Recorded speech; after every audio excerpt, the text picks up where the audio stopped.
দাদা অনেকে তোমার অশিক্ষিত চাওলা বলে, তুমি তার ভিতরে কিছু বলতে চাও? একটা কথা মনে রাখবে জীবনে, হ্যাঁ মানুষ তাকে নিয়ে সমালোচনা করে, তাকে নিয়ে আলোচনা করে যে উপরে উঠছে, হ্যাঁ ঠিক আছে?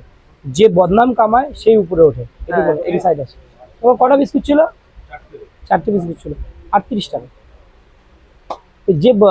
যে উপরে ওঠে সেই বদনাম কামায়। হ্যাঁ আজ উপরে উঠতে গেলে বদনাম তো কামাতেই হবে, ঠিক আছে? মানুষ তাকে নিয়ে আলোচনা করে যে উপরে উঠছে, যে হ্যাঁ। ডাউনে থাকে সেটা কোনো মানুষ তাকে নিয়ে সমালোচনা করার সময় নেই। হুম। তো যে আমাকে নিয়ে এইসব মন্তব্য করছে তাকে থ্যাংক ইউ, যে আমার ভিডিও অনেক মানে আগ্রহ করে দেখছে, আর অনেক আলোচনা বিষয়বস্তু উঠে উঠেছে গ্র্যাজুয়েট চালা। হ্যাঁ। একটা সামান্য চালাকে নিয়ে মানুষ এত ব্যস্ত, সে শিক্ষিত না অশিক্ষিত না কি হ্যাঁ। করছে না হচ্ছে। তাকে অনেক ধন্যবাদ যে আমাকে নিয়ে এত ডিসকাস করছে। মানুষ চালাকে নিয়ে আমার ভাবা শুরু করেছে, মানুষের এত সময় ছিল না আগে, হ্যাঁ। তাই না? সে শিক্ষিত মানুষের, শিক্ষিত না অশিক্ষিত, শিক্ষিত না অশিক্ষিত